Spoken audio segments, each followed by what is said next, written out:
Hi again, floral friends. Beth here in the Palm Dome here at the Marjorie McNeely Conservatory. And thanks to the Legacy Amendment, Como Park Zoo and Conservatory is able to share with you more pollination stories throughout our summer. And we're so excited to share with you this really special pollination story, the mini and deceptive stories of the orchids. And here we're in our orchid nook in the Palm Dome, and you can see we have some absolutely beautiful orchids. Our orchids do vary in their bloom times throughout the season and throughout the year. So every time you come to visit, there will be new beautiful orchids here for you to look at. And you can see right now we've added a few new beautiful orchids to this area so that you could get an up close and personal look at them during our video and during your visits if you were to come and visit us. You can see in our orchids there's a variety of shapes and structures. Well, this is all the same flower, it's all in the same group, and they have roughly the same structures. They're modified in really unique ways. And this is to help match those different pollination syndromes. So the different ways that orchids are pollinated by their pollinators. And those pollinators might be insects, they might be birds, they might be all sorts of unique things, and they might be behaving in very different ways. Some orchids, like the one we're looking at right now, have these wide sprays with bright colors that share a delicious sweet nectar reward for their pollinators in exchange for their pollination services. This is a pretty common method of pollination for most flowers, to give something in exchange for a service, but this isn't the case for all of our orchids. There's one we're zooming into right now. That's actually one of our Phalaenopsis orchids. So this is one of those moth orchids that most of us who are aspiring green thumbs, our horticulture team has an amazing talent at growing so many orchids. But if you're someone who's a beginner orchid grower, this might be one of those hybrids that you're familiar with. These are called moth orchids because they actually not just sort of resemble a moth with their big wide wing-like shapes on their petals, but they actually are pollinated by moths. And we can see this really, really interesting trait. So a moth is actually seeking not to pollinate it to get a sweet nectar treat, but it's actually trying to socialize or interact with another moth, possibly as a potential mate. When it approaches that really cool orchid and realizes, oh, this isn't another moth, it would leave, but in the process, it's picked up the pollinia and it's moved on to the next flower.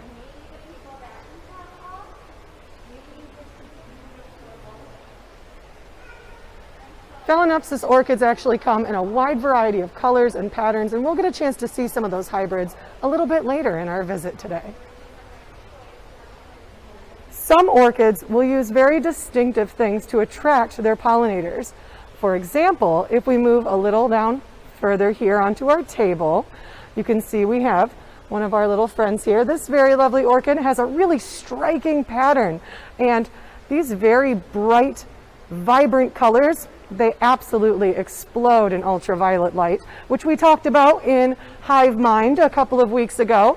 And we talked a little bit about how bees perceive the world a little differently. And you can see, if you were looking at this from a bee's point of view, this would be a giant neon sign saying, come over here. This is such a cool place to be. And you'd come on over and you'd get a sweet treat and a pollination in return.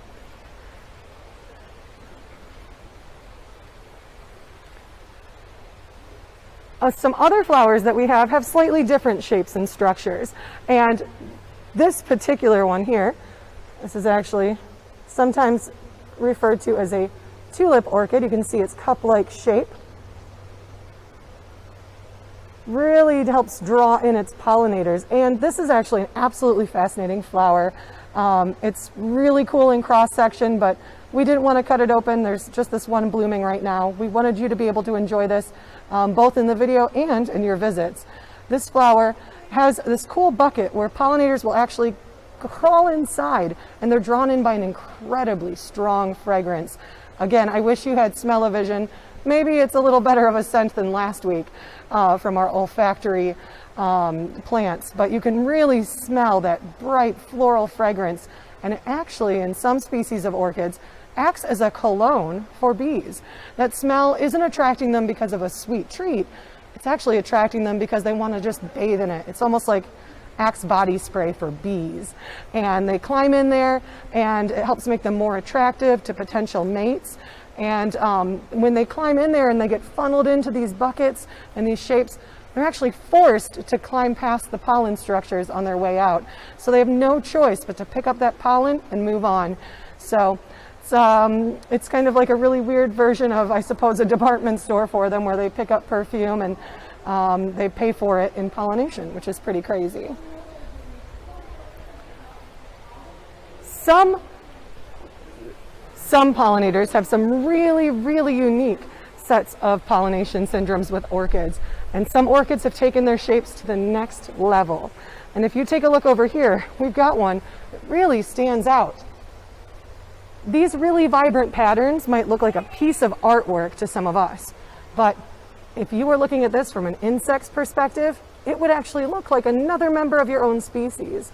In this case, it's meant to actually mimic or imitate types of bees, possibly to look like a potential mate to a male bee, or to actually imitate a competitor or rival, so that they'll headbutt the other and try to drive it out of the area. If you were headbutting an orchid, you might pick up some pollen and move it to the next one.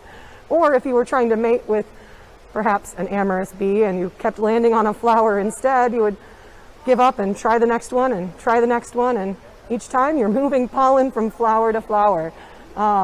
This might seem like a really cool deal for the flower.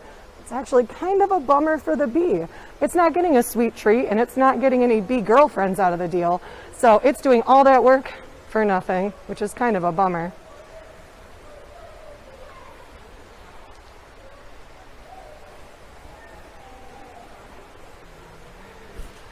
You can see so many different shapes and structures. We even have flowers, such as our lady slipper orchids over in this area, with those little buckets again, trying to draw in the pollinators into a set area. Others have refined tube shapes. Just over to the right, we can see, to the right and down, some very long tubes, forcing pollinators to get down in there, climb through the structure, and they're forced to be part of the pollination process. By having these refined structures, orchids are able to promote their own genetic diversity, forcing pollinators to move pollen from one flower to another so that they get more diverse range, which makes them hardier against potential diseases or predators and makes them better competitors overall. It also ensures that you have a really specific pollination process, so your pollinator is doing their job and only their job just for you. All right. I had to stop really quick so I could share this with you, because one of my favorite orchids is no longer blooming here in our palm dome, and I wanted to show you some pictures. This is the spider orchid, and I think it's so cool. It's named the spider orchid for its long, thin petals that resemble spider legs, I suppose. It's not actually trying to imitate a spider or attract spiders. That would be a pretty cool pollination series right there. But it's actually trying to attract wasps. Specifically male wasps. This orchid gives off a pheromone that smells exactly like the scent female wasps give off to attract a future mate. Those males then find them. These flightless females climb up onto plants so they're easy to get to, and their smell travels. The males fly and grab them and carry these flightless females off to a burrow so they can make lots of baby wasps. But in this case, it's a flower. It can't be carried away. It's not going to be mated with, but those male wasps, they aren't deterred. They are determined to be little Romeos. They fly in, they grab onto that flower, and they pull and they pull and they pull, thinking that they're going to carry this beautiful female wasp away, and it turns out they can't. In the process, they've picked up a bunch of pollen, and they're going to be carrying it to the next female wasp they think they're finding, when it's really just another flower. What's really wild about this is it's often the young, naive male wasps that are falling for this. They do actually wise up after a while, realizing that not everything that seems like a beautiful female wasp is truly what they're looking for. So, and my favorite, not an orchid thing that looks like an orchid is definitely the Orchid Mantis. This is an insect that actually pretends to be an orchid, because if you eat other insects, what's the best way to get food? Isn't to go chase it down, but to convince it to come to you instead. And if you can convince pollinators to show up right in front of your face, you can munch on them. Perfect.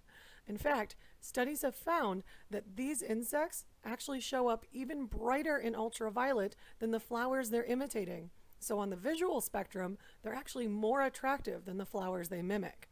Pretty wild. All right, now let's get back to that palm dome. If you'd like to find out more about orchids, check out our website where we have some great recommendations of extra reading and even some cool crafts that everyone can do to try and appreciate the beauty of orchids. And you could always make an advanced registration appointment at our website, comozooconservatory.org, so that you could get your appointment to come and visit us and view and smell these fragrant flowers anytime that you're able to make an appointment. We look forward to seeing you, and join us and stay tuned for next week, where we'll talk a little bit about our threatened pollinators here in Minnesota. Thanks so much, and have a great day.